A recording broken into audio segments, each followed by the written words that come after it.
Declaration பார்ட்னு சொல்லணும். இப்போ சப்ரோக்ராம் declaration part அப்படின்னீங்கன்னா நம்ம first one word called as return value data type. ஒன்று ரிட்டர்ன் வேல்யூ டேட்டா டைப் வந்து வாய்டாக இருந்துச்சுன்னா அது ப்ரொசீஜர்னு சொல்லுவாங்க. In case void missing then that is called function. இப்போ வாய்டாக இருக்கலாம் அல்லது டேட்டா டைப்பாக இருக்கலாம் அப்படின்னு இருக்காங்க. செகண்ட் ஒன்று வந்து சப்ரோக்ராம் நேம் கம்பல்சரியாக நம்ம மென்ஷன் பண்ணணும். Third one word is called as formal parameter. Formal parameter optional தான், இருந்தாலும் இருக்கலாம் இல்லைனாலும் இல்லை. ஆனால் பாலிமார்ஃபிசம்ங்கிற ஒரு கான்செப்டை பொறுத்த வரைக்கும் compulsory we should use formal parameter அப்படிங்கிறது. ஃபார்மல் பேராமீட்டரை வச்சு தான் பாலிமார்ஃபிசம் கான்செப்டை டிஃப்ரென்ஷியேட் பண்ண முடியும் சப்ரோக்ராம்ஸை. ஸோ நம்ம வந்து இங்கே வந்து formal parameter is mandatory in polymorphism features. இப்போ இந்த இது பார்த்தீங்கன்னா இந்த இடத்துல என்ன சொல்லியிருக்காங்க அப்படின்னீங்கன்னா சப்ரோக்ராம் டெஃபினேஷன் பார்ட். இந்த இடத்துல சப்ரோக்ராம் டிஃபைன் பண்ணியிருக்க ஒரு பார்ட்டு அப்படின்னு இருக்காங்க. நான் இதை திரும்ப சொல்லிடுறேன். இந்த this part called as subprogram declaration part, this part called as subprogram definition part. நம்ம இதை வந்து multiple times here I explain, so no need that. So ஒரு ஃபாஸ்ட்டாக எக்ஸ்பிளைன் பண்ணிடலாம். இதில் வந்து பார்த்தீங்கன்னா this is called as subprogram declaration part, this is called as subprogram definition part. This is called as subprogram declaration part, this is called as subprogram definition part. This is called as subprogram declaration part, this is called subprogram definition part. Are you clear? Now we are entering into program. So இப்போ வந்து நீங்கள் பார்த்தீங்கன்னா நம்மளுக்கு வந்து programming போயிடுறாங்க. இங்கே வந்து இந்த இடம் நம்ம வந்து எக்ஸ்பிளைன் பண்ணலையே, இதுதான் எக்ஸ்பிளைன் பண்ணியிருக்காங்க. இந்த எக்ஸாம்பிள் நம்பர் 1ல் என்ன சொல்லியிருக்காங்க அப்படின்னீங்கன்னா subprogram names are equal with same number of formal parameter like 2. Here we are using 2 number of formal parameters but different sequence data type formal parameters அப்படின்னு இருக்காங்க. ஸோ எக்ஸாம்பிள் நம்பர் 2ல் என்ன சொல்லியிருக்காங்க அப்படின்னீங்கன்னா லைக் திஸ். இப்போ வந்து நம்ம வந்து என்ன சொல்லியிருக்காங்க அப்படின்னீங்கன்னா subprogram names are equal with different number of formal parameters with same data types. அதாவது என்ன சொல்லியிருக்காங்க, இப்போ வந்து நம்ம இன்ட்டு தான் நம்ம சேம் டேட்டா டைப் தான் யூஸ் பண்ணுறாங்க. But here first subprogram has 2 number of formal parameters, second next one has 3 number of formal parameters. இந்த இதில் வந்து 2 number of formal parameters use ஆகுது, இங்கே 3 number of formal parameters use ஆகுது. அதை தான் இங்கே வந்து எக்ஸ்பிளைன் பண்ணியிருக்காங்க. இந்த இடம் பாருங்கள், now we are entering into program coding. இது வந்து class declaration part, this is called as class definition part. இந்த இடத்துல class definition part அப்படின்னு சொல்லிட்டாங்க. This is called as class termination pointer. So now here entering. So நம்மளுக்கு இங்கே வந்து just I want give one outline to you. So இன்ட்டுங்கிற ஒரு data type வந்துட்டு நான் int data type size is 2 bytes, float data type byte is 4. So நம்மளுக்கு வந்து இன்ட்டுக்கு வந்து இன்ட்டுன்ற ஒரு டேட்டா டைப்போட சைஸ் எவ்வளோ சார் அப்படின்னீங்கன்னா நம்மளுக்கு 2 bytes, float data type size is 4. இப்போ வந்து நம்ம டிவைட் பண்ணும்போது பாருங்கள், டிவைடுங்கிற ஆப்ரேட்டரோட ரூல் என்னென்னா, இப்போ வந்து நம்மளுக்கு வந்து யூஸ் பண்ணும்போது அதாவது ஆப்ரண்ட், இதுதான் நம்ம ஆப்ரண்ட்னு சொல்லுவாங்க, இதை வந்து ஆப்ரேட்டர்னு சொல்லுவாங்க, இதை வந்து ஆப்ரண்ட்னுவாங்க. இதில் வந்து இந்த ஆப்ரண்டில் நம்மளுக்கு வந்து எது பிக் சைஸ் டேட்டா டைப்பாக இருக்கோ அதுதான் நம்மளுக்கு அவுட்புட்லேயே வரும் அப்படின்றாங்க. சார் எனக்கு புரியல சார் அப்படின்னீங்கன்னா நம்ம இங்கே பாருங்கள், இங்கே இன்ட் டிவைட் பை இன்ட் அப்படின்னீங்கன்னா இன்ட்டு தான் நம்மளுக்கு வரும். இன்ட் டிவைட் பை ஃப்ளோட் அப்படின்னீங்கன்னா ஃப்ளோட் தான் வரும். ஏன்னா இன்ட்டுக்கு வந்து 2 bytes, ஃப்ளோட்டுக்கு வந்து 4 bytes. இதில் எது பிக்குன்னு பார்க்கும் இந்த divide operator. Float is 4 bytes is big. அப்போ அவுட்புட்டு எதில் தான் வரும் அப்படின்னா ஃப்ளோட்டில் தான் நம்மளுக்கு ரிஃப்ளெக்ட் ஆகும். இங்கே வருங்க ஃப்ளோட் டிவைட் பை இன்ட்டுன்னு இருக்காங்க, நம்மளுக்கு அவுட்புட் எதில் ரிஃப்ளெக்ட் ஆகும்னா ஃப்ளோட்டில் தான் வரும். ஏன்னா 4 டிவைட் பை 2 அப்படின்னா நம்மளுக்கு இதில் எது பிக்குன்னா 4 தான் பிக்கு. ஸோ 4ல் தான் நம்மளுக்கு அவுட்புட் வரும். இங்கே வந்து பார்த்தீங்கன்னா 4 டிவைட் பை 4 அப்படிங்கிற போது நம்மளுக்கு ஆஸ் யூஷுவல் ஃப்ளோரில் தான் வரும், நம்மளுக்கு ஃப்ளோட் தான் ரிட்டர்ன் பண்ணும் அப்படின்ட்டு இருக்காங்க.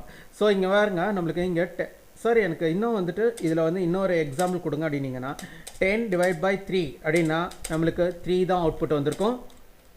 இதில் நம்மளுக்கு 10 டிவைட் பை 3.0 f அப்படின்னு சொல்லியிருந்தீங்கன்னா 3.33333 அப்படின்னு தான் வந்திருக்கும். இதில் நம்மளுக்கு வந்து அவுட்புட் ரிப்ளை பண்ணுங்கள் அப்படின்னீங்கன்னா இதை 10.0 fன்னு கொடுத்துருக்கோம், இங்கே 3ன்னு கொடுத்துருக்கோம். இதுலேயும் நம்மளுக்கு வந்து என்ன தான் வரும் 3.333 அப்படின்னு தான் நம்மளுக்கு ரிஃப்ளெக்ட் ஆகிருக்கும். இதில் வந்துட்டு ஒரு எக்ஸாம்பிள் கொடுங்க அப்படின்னீங்கன்னா 10.0 fன்னு கொடுத்துருக்காங்க, இங்கே 3.0 fன்னு கொடுத்துருக்காங்க. So this is also return same output அப்படின்னு இருக்காங்க. ஸோ இது வரைக்கும் உங்களுக்கு புரியுதா? ஸோ இதில் வந்து அடுத்தது பாருங்கள், இதில் நம்மளுக்கு வந்து என்ன கொடுத்துருக்காங்க அப்படின்னீங்கன்னா இன்கேஸ் நான் வந்து இந்த div here I declared one member procedure name is called as div. here created another member procedure with different number of different data type formal parameters. int ன்னு கொடுத்திருக்கேன், இங்க வந்து int ன்னு கொடுத்திருக்கேன், இல்ல int float ன்னு கொடுத்திருக்கேன், இங்க வந்து int ன்னு கொடுத்திருக்கேன். இந்த இடத்துல நம்ம int float ன்னு நான் மென்ஷன் பண்ணிருக்கோம். இந்த இடத்துல பாத்தீங்கன்னா float int ன்னு மென்ஷன் பண்ணிருக்கோம், இங்க float ன்னு மென்ஷன் பண்ணிருக்கோம். இத தவிர மத்த எல்லாம் பாருங்க நமக்கு வந்து subprogram names. These 4 subprogram names are equal. என்னன்னு கொடுத்திருக்காங்க, div ன்னு தான் கொடுத்திருக்காங்க. So subprogram names are equal but different sequence data type formal parameters used here. அதான் நம்ம இங்க சொல்லிருக்காங்க என்றது. இப்போ இந்த formal parameter receive input values from actual parameter. formal parameter என்ன பண்ணும், நம்ம actual parameter கிட்ட இருந்து தான் வேல்யூ வாங்கும். சார் இதுக்கு யார் சார் வேல்யூ பாஸ் பண்றாங்க அப்படினீங்கனா come here. நம்ம ஒரு மெயின்ங்கற ஒரு ஸ்பெஷல் சப்ரோகிராம்க்குள்ள என்டர் ஆயிரோம். Here we are declare main special subprogram. Here we are define main special subprogram. இந்த இடத்துல நம்ம மெயின்ங்கற ஒரு ஸ்பெஷல் சப்ரோகிராமை டிஃபைன் பண்ணிருக்காங்க. இந்த இடத்துல நம்ம வந்து மெயின்ங்கற ஒரு ஸ்பெஷல் சப்ரோகிராமை டிக்ளேர் பண்ணிருக்கோம். Here I declare object to class. இந்த இடத்துல நம்ம ஒரு ஆப்ஜெக்ட் கிரியேட் பண்ணிருக்கோம். எந்த கிளாஸ்க்கு அப்படினீங்கன்னா P020A அப்படிங்கற ஒரு கிளாஸ்க்கு நம்ம கிரியேட் பண்ணிருக்காங்க. I want to access I want try to access member procedures. இந்த இடத்துல நான் வந்து member procedures access பண்றேன். இங்க வந்து நான் வந்துட்டு member procedure கால் பண்ணிருக்கேன்னு சொல்லலாம், இல்ல யூட்டிலைஸ் பண்ணிருக்கேன் அப்படினு சொல்லலாம். நம்ம வந்து இந்த access alias names என்னன்னா யூட்டிலைஸ் பண்ணிருக்கேன் இல்ல கால் பண்ணிருக்கேன் அப்படினு கூட சொல்லலாம்.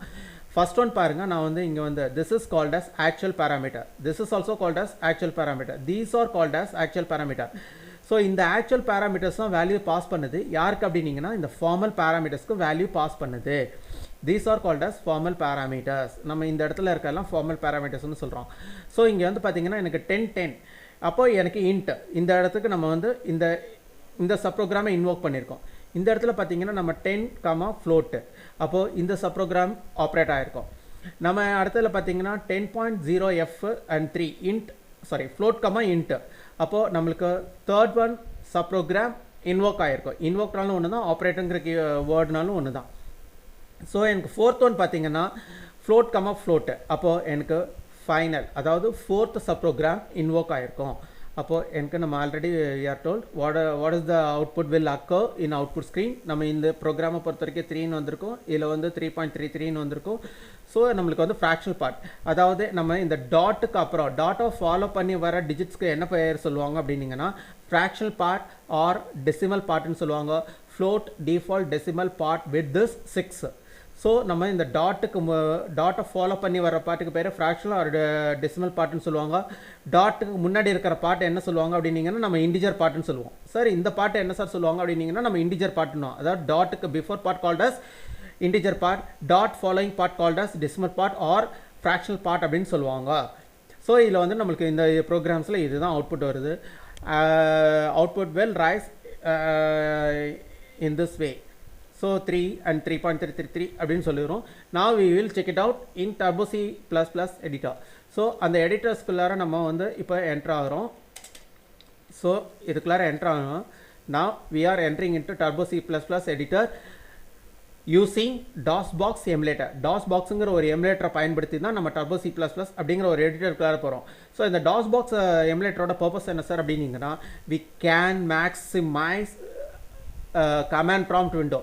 command prompt window-வை maximize பண்ண முடியும் எந்த எமுலேட்டர் மூலமா தான், DOSBoxங்கற ஒரு எமுலேட்டர் மூலமா தான் நம்ம command prompt window-வை maximize பண்ண முடியும்.